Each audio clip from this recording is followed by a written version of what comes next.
I think that on every critical issue that we've seen in foreign policy over the last several years, going into Iraq, originally, I didn't just oppose it for the sake of opposing it. I said this is going to distract us from Afghanistan. This is going to fan the flames of anti-American sentiment. This is going to cost us billions of dollars and thousands of lives and overstretch our military. And I was right. I've said very clearly that we have put all our eggs in the Musharraf basket. That was a mistake. We should be going after al-Qaeda and making sure that Pakistan is serious about hunting down terrorists as well as expanding democracy. On the issues that have come up that a commander-in-chief is going to have to make decisions on, I have shown the judgment to lead. Barack Obama knew he'd face questions about his experience and his readiness to be president on day one in last night's debate, and he was ready for them. Did he do enough to silence the skeptics? And more important, how would he fare in a general election against a guy with a foreign policy resume like John McCain's? Joining us now is senior advisor to the Obama campaign, someone likely to be a very big deal if he wins, Susan Rice. Susan, thanks for coming on. Good to be with you. Let me ask you the macro question first off. Obviously, everything is on, the prevailing winds are helping the Democrats in this election. But if there is a foreign policy crisis, you know, if Pakistan blows up or there's an attack in the United States, McCain's got the profound advantage there, doesn't he? Well, McCain spent years in the Senate, but his approach has been essentially to replicate and intensify the failed Bush policies. Barack Obama has demonstrated time and time again exquisite judgment on the most difficult policy challenges of the day, whether it was opposing the war in Iraq from the outset and every day since, whether it was recognizing that with respect to Pakistan we were making a grave mistake by putting all of our eggs in Musharraf's basket and not embracing the Pakistani people in their quest for democracy and not receiving from Musharraf at the same time the kind of hard-nosed counterterrorism cooperation that we need, or whether it was the wisdom to say that we should be prepared to deal directly with our adversaries, as John F. Kennedy did, as Richard Nixon did, as Ronald Reagan did, with considerable success. It was his remarks about Pakistan that actually got me wondering for the first time, just the opposite. Is he ready?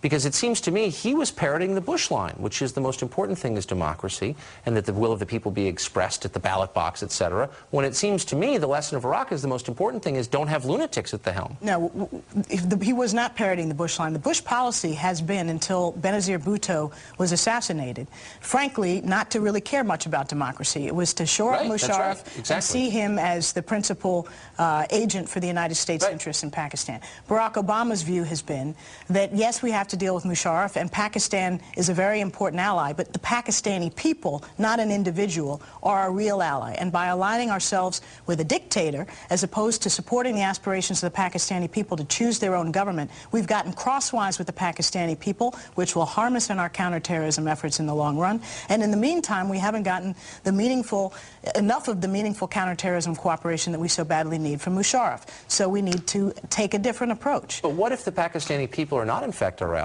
And every survey shows they hate us. They're not our allies. And they hate us for religious and cultural reasons. No. You don't think they hate us? No. We have real problems in Pakistan. I've been there and seen the Osama bin Laden, hero of Islam shirts on the street. The Pakistani people want democracy. They want security. They want development. And the United States has not been a sufficient partner in providing that. The fear in Pakistan has always been, if you listen to the Bush administration, that if we don't have Musharraf, you know, the radical Islamists will be elected and come to power. And they'll have the bomb. And this election just proved that it wasn't the radical Islamists who've come to power. It was indeed two relatively mainstream democratic movements. And the Islamists were marginalized in the outcome of the elections. Yes, we have real problems and repair work to do with the Pakistani people. But the way to begin that process is to support their aspirations for democracy, not to back the dictator that they hate more than anybody. Speaking of dictators, well, I'm a little bit confused on Senator Obama's Cuba policy. He's taken a lot of heat for saying last night from the McCain campaign that he would meet with Raul Castro, the successor to his brother Fidel. What's his position on the wet foot, dry foot question? Now, if you're coming over from Cuba and you land on U.S. soil, you're treated very differently from the way Mexican immigrants, Sri Lankan immigrants, any other kind of immigrant is treated. Would he keep that policy in place? Well, I think we'll have to look at that. I think basically that policy has been one that has worked to date. But the issue really is the larger approach to Cuba. Do you think it's fair, that policy? Well, I think think it's one that we have understandable historical reasons for. We have a special relationship with Cuban Americans who have suffered enormously under the Castro regime, and we have embraced their struggle for freedom. That takes us back to the real important policy question. John McCain's approach is to pursue the exact same failed policies that have gotten us nowhere over the last 50 years. It's a continuation of Bush. What Barack Obama has said is we need a new strategy. Instead of just sitting back and waiting for something to happen in Cuba and seeing, it may never happen for another 50 years.